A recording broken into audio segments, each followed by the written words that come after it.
Halo teman-teman, assalamualaikum warahmatullahi wabarakatuh. Selamat pagi ya, selamat hari Rabu. Semoga hari ini rezeki teman-teman lancar, diberi kesehatan, diberi kemudahan untuk mencari rezeki ya, terutama yang bekerja, diberi kelancaran.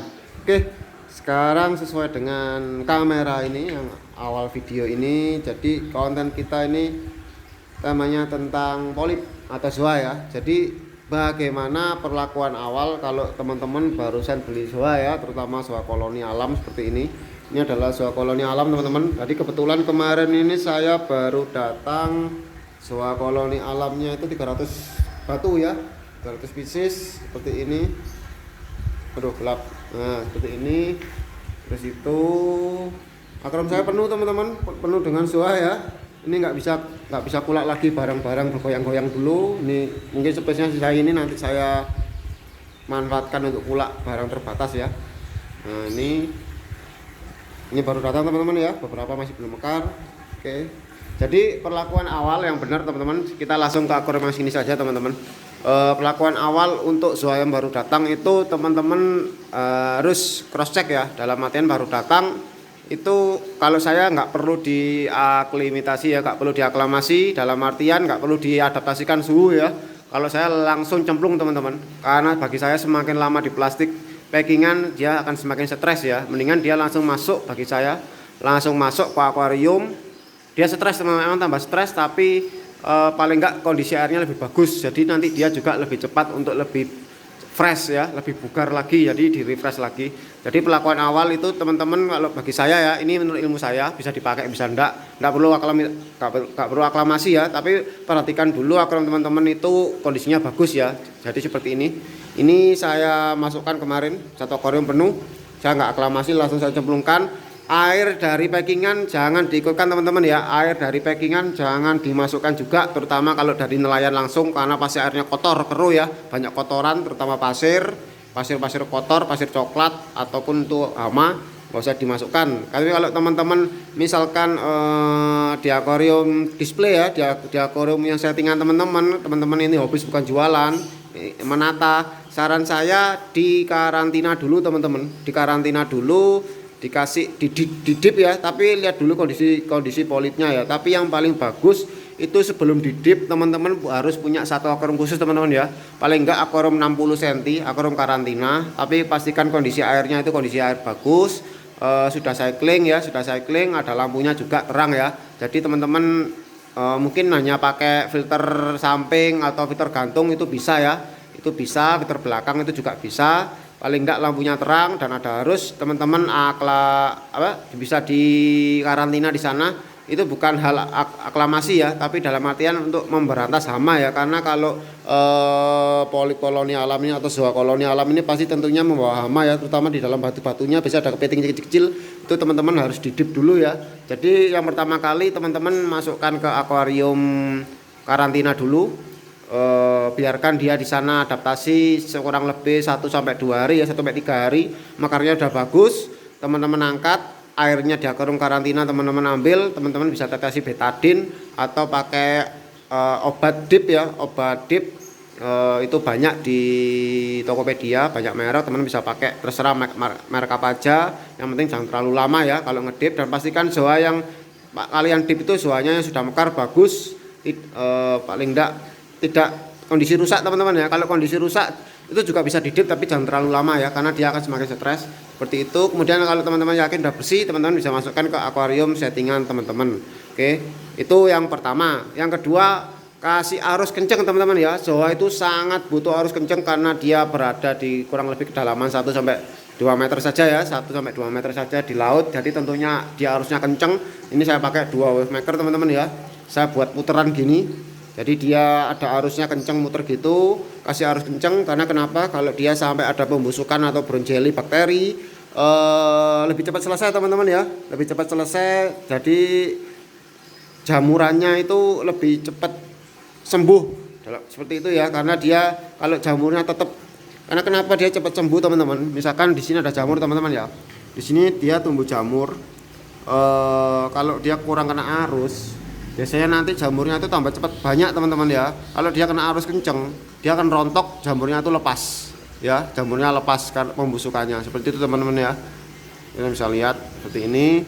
Harus kencang. Yang kedua, lampu terang teman-teman ya. Ingat, zoa itu butuh lampu yang terang. Kalau teman-teman zoanya sampai nggak mekar atau zoanya mekarnya meninggi ke atas ya, itu nanti indikator cahaya teman-teman penetrasinya itu kurang, tidak sampai di tempat lokasi penempatan zoa teman-teman, seperti itu ya. Nah, seperti ini. Kalau ini saya akuarium jualan seperti ini teman-teman ya. Jadi ketika waktu ada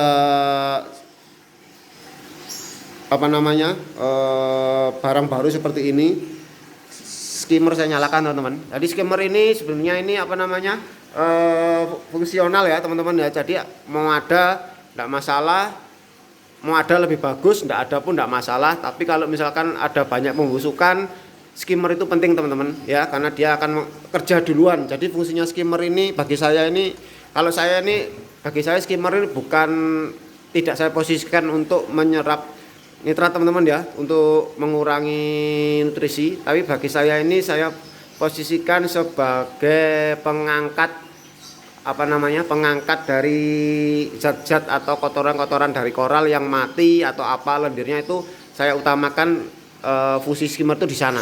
Jadi misalkan koral saya kondisinya yang atas sudah baik teman-teman, skimmer saya off kan ya, skimmer saya off kan. Kebetulan saya cuma punya satu skimmer, ini pun saya dikasih dari pelanggan saya dari Pandaan, saya dikasih gratis teman-teman.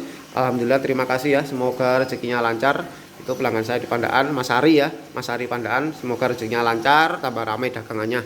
Oke, ini saya dikasih gratis. Jadi ini skimmer ini posisinya sudah 6 bulan mati teman-teman, nggak pernah saya nyalakan. Kebetulan kemarin ini saya datang polip, kemudian ada juga kima ya. Kemarin kebetulan saya ada kematian kima 2, airnya keruh. Semalam itu saya kasih skimmer, saya ganti air 50%. Cuman butuh waktu 12 jam saja sudah jernih kembali teman-teman ya, asal nggak ada kematian. Jadi skimmer ini fungsional teman-teman ya. Kalau ada lebih bagus, nggak ada pun nggak masalah, tapi harus dilihat dari koral apa teman-teman yang adaptasikan di atas ya. Kalau sejenis kayak kima, jenis koral-koral yang benar-benar bikin keruh, anemon, itu bagi saya skimmer itu wajib teman-teman. Kalau ada matinya, dia yang kerja duluan ya. Skimmer itu kerjanya nomor 1 kalau ada matinya dari 2 koral itu ya, anemon, kima. Itu kalau mati airnya hancur teman-teman. Jadi saya kasih skimmer seperti itu teman-teman. Ini saya kasih wave maker juga, semuanya saya kasih wave maker ya. Yang ini juga 2 yang ini, tapi yang lainnya wave makernya cuma 1. Ini saya kasih 2 di sini, karena kalian bisa lihat teman-teman, ini zoa sudah lama. Ini titipan orang teman-teman ya, zoanya ya. Ini zoanya titipan orang, kalian bisa lihat kalau zoa sudah lama itu mekarnya bagus teman-teman. Kondisi polipnya itu, dagingnya itu benar-benar putih bersih, agak bening ya, bisa besar utuh, itu berarti indikator zoa sudah karantina lama. Kalau teman-teman bisa lihat, ini zoa baru teman-teman, zoa baru datang, kondisinya belum optimal, kulitnya masih agak putih-putih susu gini teman. Ini adalah ciri khas zoa baru ya, zoa baru dari nelayan, belum optimal seperti ini. Nah, biasanya kalau yang sudah agak lama di nelayan semingguan itu kalian bisa lihat teman-teman. Nah, ini sudah agak memutih ya, bersih, bening. Boleh bening dia, berarti indikatornya sudah agak lama dan sudah sehat. Oke teman-teman, seperti itu. Jadi 3 hal itu yang penting teman-teman ya, perlu diingat. Pertama itu di karantina dulu, bisa di dip atau tidak. Yang kemudian arusnya kenceng, terus cahayanya tinggi. Terus yang terakhir, kalau ada skimmer monggo pakai skimmer. Tapi bagi saya kematian zoa itu tidak begitu mempengaruhi kapasitas air ya. Kalau akuariumnya agak besar, kalau kecil ya tetap semua koral itu pengaruh. Skimmer bisa beli, apa namanya, kalau teman uangnya lebih bisa beli. Kalau teman-teman uangnya pas-pasan ya nggak ada pun nggak apa-apa, bisa perlu ganti air saja. Tapi emang cukup repot ya kalau nggak ada skimmer, apalagi banyak koral baru masuk gitu. Jadi saya ini bukan aliran yang anti skimmer teman-teman ya. Jadi bagi saya skimmer ini fungsinya cuma buat seperti ini aja, buat karantina koral. Karena koral di karantina baru datang itu lendirnya ekstra ya, terus kematiannya juga ada. Jadi dia saya suruh kerja. Tapi kalau koral sudah biasa, sudah seminggu adaptasi aman, saya matikan teman-teman, nggak pernah saya pakai lagi seperti itu. Kemudian jangan pernah dosing dulu teman-teman ya, dosing dulu kalau koral baru datang, karena dia nggak akan menyerap efektif. Tambah karbon dosingnya itu nanti bisa jadi zat-zat yang beracun bagi akuarium ya, karena tidak termanfaatkan dengan baik, atau bisa jadi yang paling parah alganya ya teman-teman ya, tambah parah. Ini saya kasih spoiler, teman-teman. 5. Oke. Jadi mungkin sekian dulu teman-teman ya. Maaf kalau ngomongnya kecepatan. Paling enggak semoga ada ilmu di sini. Teman-teman bisa paham bagaimana karantina soa yang baru datang ya, seperti itu. Paling enak lagi teman-teman punya bak koi teman-teman ya, bak koi yang bisa buat ngukur koi itu, yang ukuran 1 meter itu, lebar 50-an, teman-teman beli aja murah itu, bisa dipakai buat karantina sementara. Tapi persiapkan airnya H-3 sebelum koral datang ya. Filter wajib dinyalakan, paling bagus lagi langsung kena cahaya matahari. Perhatikan suhunya teman-teman. Soa bisa sampai suhu 30, ingat ya, soa sampai suhu 30 itu bisa. Dia di suhu 29 pun bagus ya. Tapi ingat cahaya juga harus tinggi. Kalau suhunya hangat, cahayanya rendah, jadi bubur teman-teman. Oke, sekian, undur diri dulu. Wassalamualaikum warahmatullahi wabarakatuh. Bye bye.